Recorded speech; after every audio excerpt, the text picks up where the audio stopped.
In 1961, a psychologist at Yale University named Stanley Milgram decided to explore a deeply unsettling question. How far would a normal person go in obeying an instruction if it meant hurting someone else?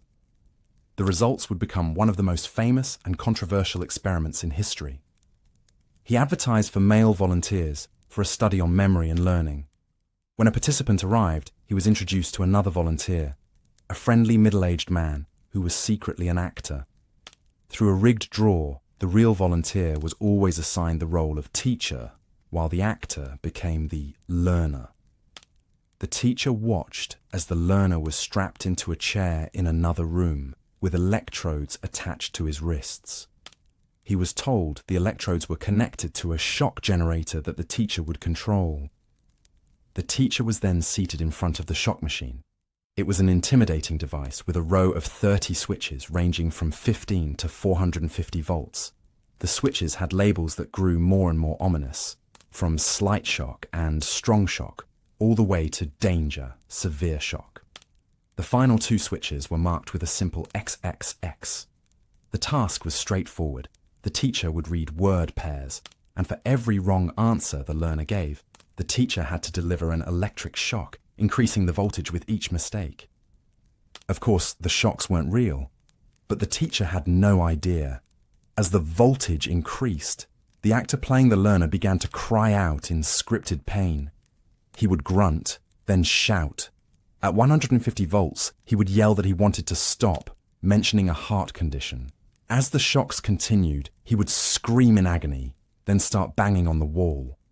After 330 volts, he would fall completely silent, giving no more answers.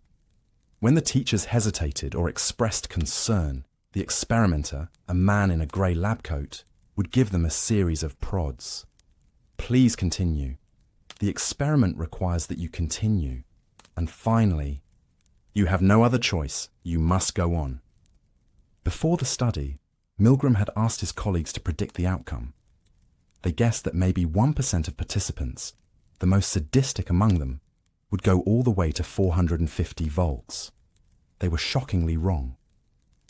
In the first set of experiments, 65% of the participants, nearly 2 out of every 3 people, obeyed the orders and delivered the final massive 450-volt shock.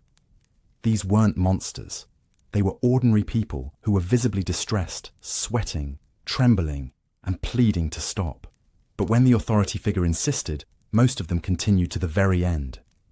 The experiment revealed a frightening truth, that good people can be made to do terrible things simply because they are told to. The Milgram experiment showed how easily people could bend to an authority figure. But what happens when the pressure doesn't come from a person in a lab coat, but from our peers? In the 1950s, a decade before Milgram's famous study, a psychologist named Solomon Asch decided to find out. He designed what he told participants was a simple vision test. A group of volunteers sat in a classroom and were shown 2 cards. The first card had a single vertical line. The second card had 3 lines of different lengths. All they had to do was say out loud which of the 3 lines matched the length of the line on the first card. The answer was always completely obvious. There was no trick to it. Or so the real volunteer thought.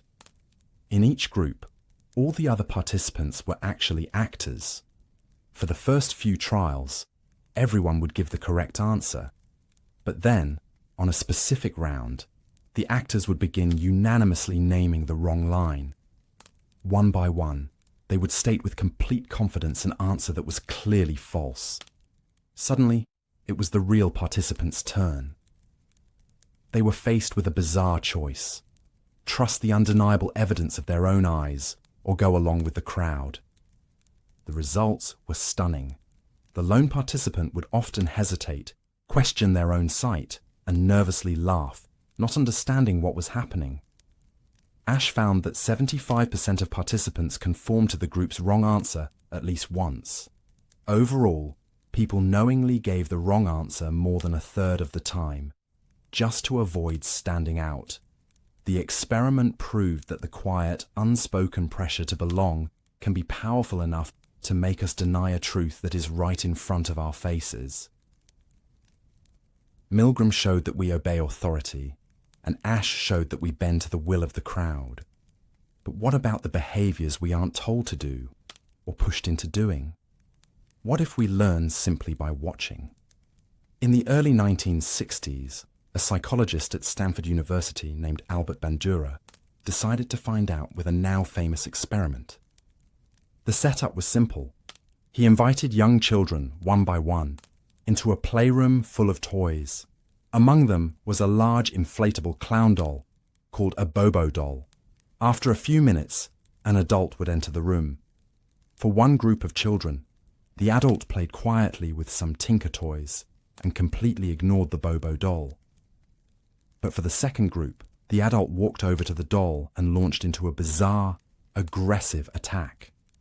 For 10 minutes, they would punch the doll, kick it, hit it with a toy mallet, and throw it in the air, all while shouting things like, "Sock him in the nose," and "Pow!" Then came the true test. The adult left, and the child was left alone in the room with the very same toys, including the Bobo doll. The children who had seen the calm, non-aggressive adult rarely ever touched the doll. But the results from the other group were stunning. Not only did the children who witnessed the attack imitate the aggressive behavior, they often became even more creative in their own attacks. They punched and kicked Bobo, screamed at him, and used other toys to beat him. They had learned the aggression perfectly. The experiment was a powerful and disturbing demonstration of a simple truth. We don't need to be ordered or pressured to act a certain way. Sometimes all it takes is seeing someone else do it. It raised a huge and uncomfortable question that we still debate today. If children so easily imitate a stranger in a lab, what are they learning from the violence they see all around them, on screens and in the world? The previous experiments showed how our actions could be manipulated by authority, by our peers, and by what we see. But what if our deepest feelings could be manipulated too? What if a specific fear could be deliberately created and installed in a person's mind? In 1920, a pioneering behaviorist named John B. Watson decided to find out, using one of the most infamous subjects in the history of psychology. His subject was an unsuspecting 9-month-old infant, known to the world only as Little Albert. By all accounts, he was a calm and emotionally stable baby. Watson began by showing him a series of things, including a live white rat, a rabbit, a dog, and a sealskin coat. Albert was curious, but showed no fear of any of them. He even reached out to touch the rat. Then, the conditioning began. Watson placed the white rat near Albert again, but this time, just as the baby reached out to touch it, an assistant struck a suspended steel bar with a hammer right behind Albert's head. The noise was sudden and terrifyingly loud. Little Albert jumped, fell forward, and burst into tears. They repeated this process several times. The effect was exactly what Watson had predicted. Soon, the mere sight of the white rat was enough to make Albert cry and desperately try to crawl away. He didn't need to hear the loud noise anymore. He had been successfully conditioned to fear the rat. But Watson's experiment revealed something even more disturbing. The fear had spread. When the researchers presented Albert with the rabbit, he immediately started to cry. He was scared of the dog. He was scared of the sealskin coat. He was even scared of a Santa Claus mask with a white cotton beard. The specific fear of a rat had generalized into a phobia of anything white and furry. Watson had proven that a complex emotional response like fear could be artificially created. The experiment was a shocking success, but also an ethical nightmare that would be impossible to conduct today. The experiments so far showed that psychologists could create obedience, conformity, aggression, and even fear out of thin air. But in 1939, a researcher at the University of Iowa named Wendell Johnson tried to prove something even more disturbing. He wanted to see if a person's very ability to speak could be intentionally broken simply by telling them it was. Johnson was a speech pathologist, and he was a severe stutterer himself. He was obsessed with a theory that stuttering wasn't a physical problem at all.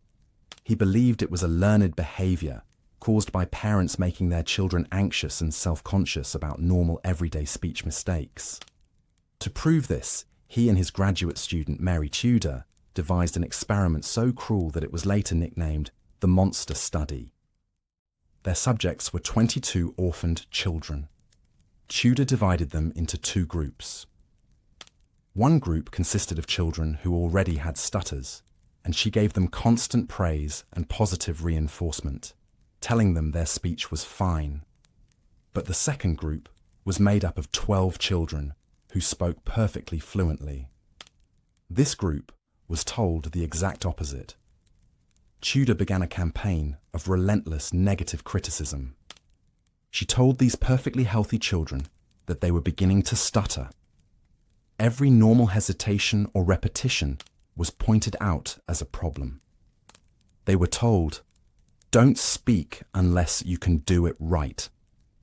They were told the staff believed they had a serious speech impediment and that they had to stop it immediately. They were, in effect, being gaslighted into believing they were broken. The results were catastrophic. While the children with stutters who received praise actually became more confident, the normally fluent children who were criticized began to fall apart. Several of them started to exhibit the very stuttering behaviors they never had before. They became anxious, withdrawn, and refused to speak in class. The experiment had successfully created speech impediments and deep psychological shame in a group of healthy children. The study was so obviously damaging that Johnson and the university hid the findings for decades, horrified by what they had done. In his misguided quest to find the cause of stuttering, Johnson only succeeded in creating it. The studies we've seen so far revealed how outside forces can shape our actions and fears. But what about the instincts we're born with? For decades, the dominant psychological theory was that a baby's love for its mother was simple. The mother provides food, so the baby becomes attached. But one psychologist wondered if the basis of love was nutrition or something else entirely, something softer. In the 1950s, a psychologist at the University of Wisconsin named Harry Harlow set out to answer this question with a series of experiments that became both famous and infamous. His subjects were infant rhesus monkeys, which he separated from their mothers just hours after birth. In their cages, the infant monkeys were presented with two artificial surrogate mothers. One was a cold, uninviting figure made of wire mesh. The other was a simple cylinder wrapped in soft terry cloth. But there was a crucial twist. The cold wire mother was equipped with a bottle that provided milk. The soft cloth mother offered nothing but comfort. According to the prevailing theory of the time, the monkeys should have bonded with the wire mother who gave them food. She was the source of their survival. So Harlow and his team watched to see what the monkeys would do. The choice was between nourishment and comfort. The results were immediate and undeniable. The infant monkeys spent almost all their time, up to 22 hours a day, clinging to the soft cloth mother. They would only leave her side for the few moments it took to quickly drink milk from the wire mother, and then they would immediately scurry back to the comfort of the cloth surrogate. Harlow's team also found that when the monkeys were scared by a loud noise or a strange object, they would run to the cloth mother for security, not the wire mother that fed them. Harlow had proven his point in a powerful, heartbreaking way. The basis of the mother-infant bond wasn't just about satisfying hunger. It was about something he called contact comfort, the innate need for warmth, affection, and touch. His experiments completely changed the way psychology understood love and attachment, emphasizing that care and affection are not just nice extras, but are biologically essential for healthy development. But the studies also drew huge condemnation for the profound and lasting psychological damage inflicted on these young animals in the name of science. Harlow had proven that love and comfort were essential for a healthy mind. But his curiosity didn't stop there. If he could understand what created attachment, he wondered if he could also understand what utterly destroyed it. This led him to design one of the most notoriously cruel devices in the history of psychology, an apparatus he chillingly nicknamed the Pit of Despair. The device, also known as the Well of Despair, was horrifyingly simple. It was a small, stainless steel chamber with steep, sloping sides, shaped like a funnel. A single monkey was placed inside, alone. There was no way to climb the slippery walls. There was nothing to do. The only thing the monkey could see was a small patch of sky far above. They were left there, in total social and sensory isolation, some for as long as an entire year. At first, the monkeys would desperately try to escape. But after a few days, they would give up. They would spend most of their time huddled in a corner at the bottom of the dark chamber. When Harlow and his team finally removed them, the monkeys were psychologically shattered. They were severely disturbed, barely moved, and refused to interact with other monkeys. Many would just sit and stare into space, rocking back and forth. The damage was permanent. Harlow had succeeded in creating a perfect animal model of clinical depression, but the experiment became a symbol of scientific cruelty, an experiment that inflicted unimaginable suffering for what many felt was a sliver of knowledge. It drew huge condemnation and forced a difficult but necessary conversation about the ethical lines that should never be crossed, even in the name of science. Harlow's Pit of Despair showed that animals trapped in a hopeless situation would simply give up. But it raised a new, darker question. Does that sense of hopelessness have to come from a physical cage? Or can an animal be taught to believe it has no power, even when it does? In 1967, a psychologist named Martin Seligman stumbled upon the answer with an experiment that was both groundbreaking and deeply disturbing. His initial setup involved 3 groups of dogs in harnesses. The first group was simply put in the harness and then let go. The second was subjected to electric shocks, but could press a panel with their nose to make the shock stop. They had an escape. They had control. The third group was where things turned grim. These dogs were yoked to the dogs in the second group, meaning they received the exact same shocks for the exact same duration. But for them, the panel did nothing. Their pain was completely random and inescapable. Then came the real test. One by one, the dogs were moved to a new device called a shuttle box. It was a large crate with a low divider in the middle. A light would turn on, and a few seconds later, the floor on one side would become electrified. All a dog had to do was jump over the simple barrier to the safe side. It was an easy escape. The dogs from the first 2 groups figured it out almost instantly. The light came on, and they quickly hopped over the barrier to safety. They had either experienced no trauma, or they had learned that their actions had consequences.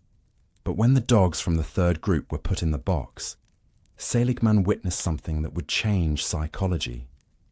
When the shock started, they didn't jump. They didn't even try.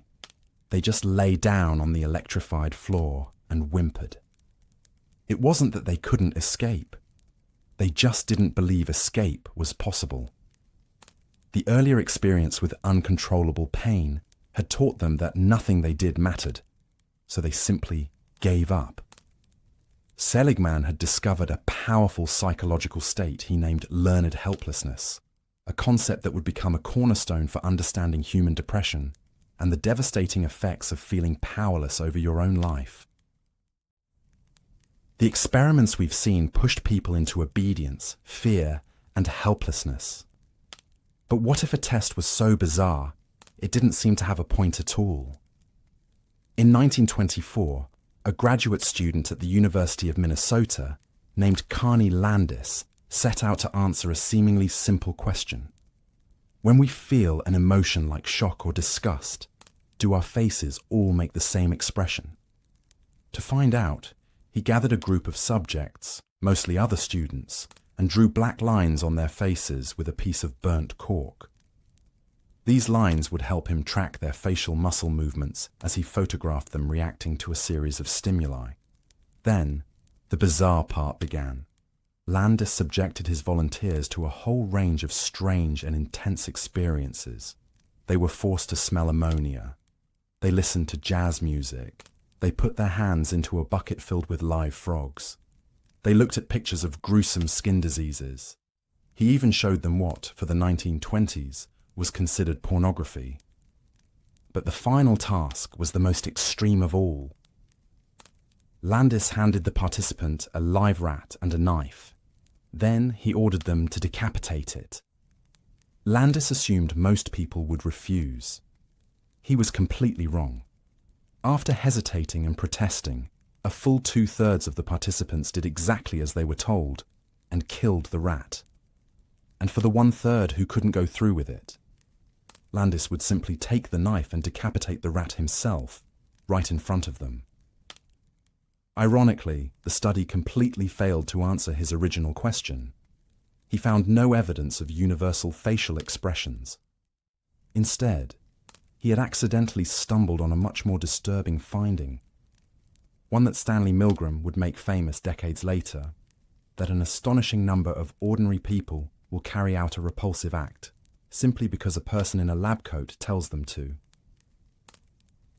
The experiments we've seen show how easily our behavior can be shaped by authority, our peers, and our fears. But what happens when we're faced with an obvious emergency? Surely, in a moment of crisis, our instinct is to help. In 1964, a brutal murder in New York City raised a deeply disturbing question about that very assumption. Late one night, a 28-year-old woman named Kitty Genovese was attacked and killed on her way home. The attack was long, loud, and public. Genovese screamed for help for over half an hour.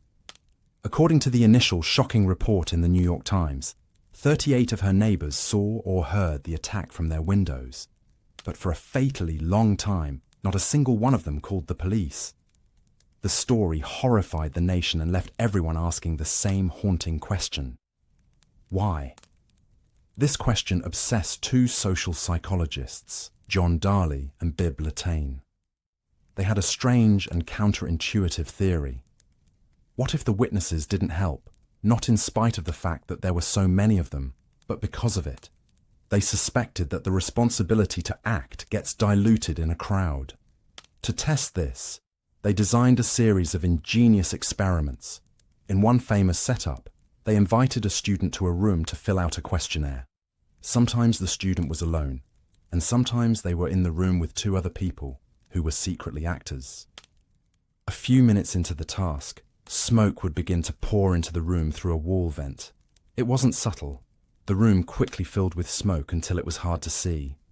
When the students were alone, their reaction was what you'd expect. About 75% of them calmly got up and reported the smoke within a few minutes. But when the participant was in the room with the two passive actors, who were instructed to simply notice the smoke and then ignore it, the results were stunning. In this condition, 9 out of 10 people never reported the smoke at all. They just sat there in a smoke-filled room, glancing nervously at the others, and went back to their papers. From this and other experiments, Darley and Latané defined a powerful psychological phenomenon known as the bystander effect. They found it works in two ways.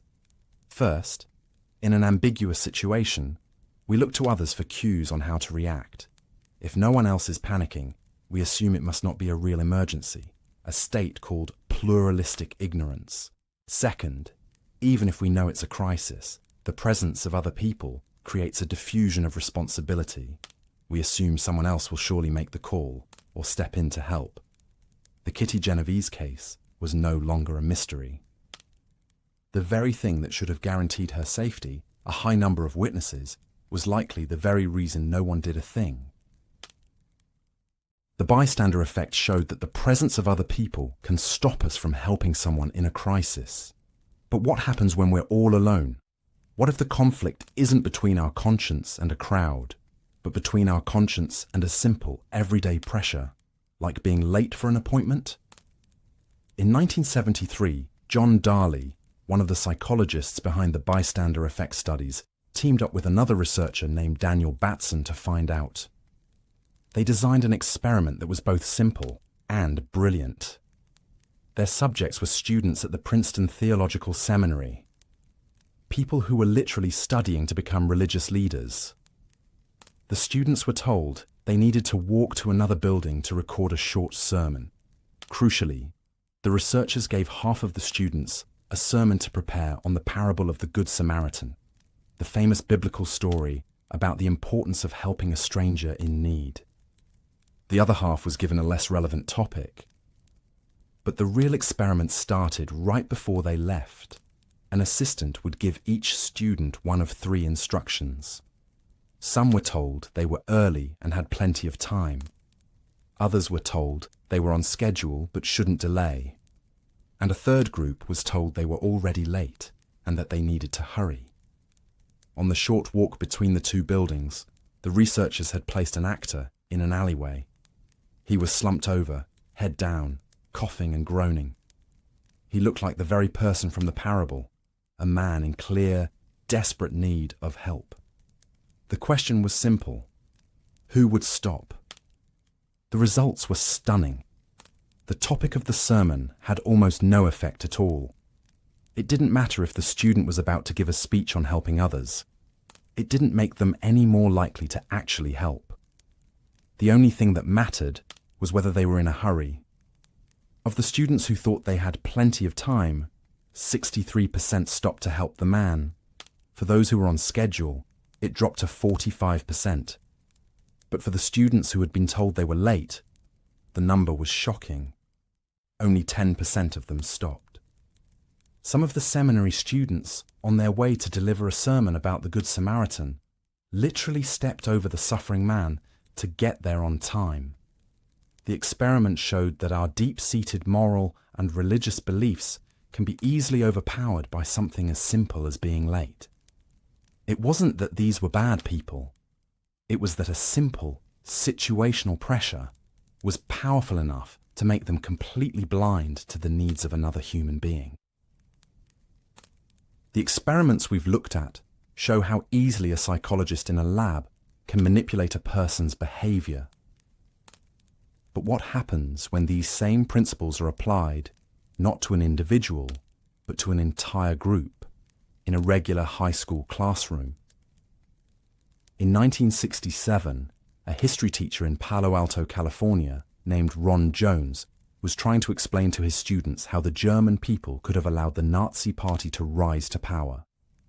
When they struggled to understand, he decided to stop telling them and start showing them. On the first day, he created a new classroom order based on the motto, "Strength through discipline." He demanded students sit at attention, stand up to ask or answer questions, and start every response with Mr. Jones. The results were immediate and startling. The usually rowdy class became a model of efficiency and focus. The next day, he added a second motto, "Strength through community." He had the students chant it together and created a special salute, a curved hand raised to the shoulder, which they were to give to all other members, both in and out of the classroom. The feeling of belonging was powerful, and students who were usually outsiders were now part of the in-group. By the third day, the experiment, now called the third wave, had taken on a life of its own. Jones issued membership cards and assigned some students to report anyone who broke the rules. Instead of resisting, the students embraced it. The movement exploded. Students from other classes skipped their own lessons to join in. Jones was shocked to see how quickly they had become willing to enforce the rules and turn on those who didn't conform. On the fourth day, Jones told them that their class was part of a nationwide youth movement aimed at eliminating democracy. He said that on the following day, a presidential candidate would announce the formation of the third wave on national television. A rally was scheduled in the school auditorium to witness the announcement. The students were ecstatic. The next day, Over 200 students packed into the auditorium. They were disciplined, waving banners and chanting their mottos. They were a movement. Jones ordered the doors closed and guards posted. At his command, they performed the salute. Then, he turned on the TV. The students stared at the screen, waiting for their leader to appear, but the screen was blank. After a few minutes of silent static, Jones stepped forward. He told them the truth. There was no movement. There was no leader. There was no third wave. He explained that they had been willing participants in an experiment to show how fascist mentalities can take root. He then played a film about the real history of Nazi Germany. The students sat in stunned silence. Some cried. They had tasted what it felt like to be part of something bigger, and it had horrified them.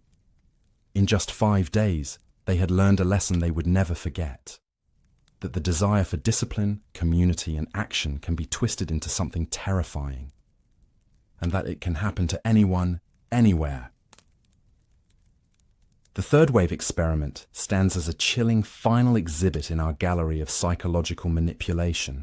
Unlike the controlled environments of a university lab, this happened in a normal high school classroom with a regular teacher. It showed how the principles uncovered by Milgram, Ash, and the others weren't just theoretical. They were practical, terrifyingly effective, and ready to be activated in any of us. Ron Jones didn't need electrodes or paid actors. All he needed was a few simple rules, the promise of belonging, and the allure of a shared purpose. In just 5 days, a group of American teenagers had a glimpse of how easily good intentions can curdle into fanaticism.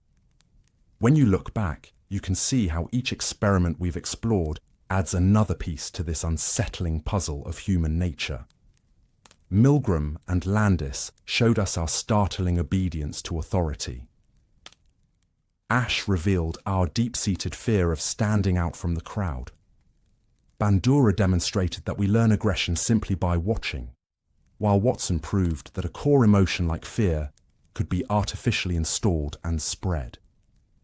Seligman taught an animal to be helpless, and Harlow created depression through isolation. They showed that our instincts, our morals, and even our most basic perceptions can be bent and twisted by outside forces we might not even notice. Taken together, these studies paint a difficult but profound picture. They suggest that who we are is often less about our fixed character and more about the situation we find ourselves in. Our capacity for kindness, our willingness to help, and our commitment to our own beliefs can be shockingly fragile. They can be overridden by the pressure to conform, the command of an authority figure, or something as simple as being in a hurry. These experiments weren't designed to show that people are inherently bad. They were designed to reveal the hidden architecture of our minds, the unseen levers and buttons that can be pushed to make good people do nothing or do terrible things. Perhaps that is the ultimate enduring legacy of these controversial studies. They serve as a permanent and uncomfortable reminder.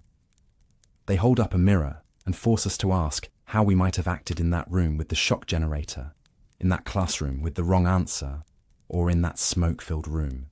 They reveal the hidden strings that can make us all dance to a tune we didn't choose, leaving us with the unsettling question of who, or what, is pulling them.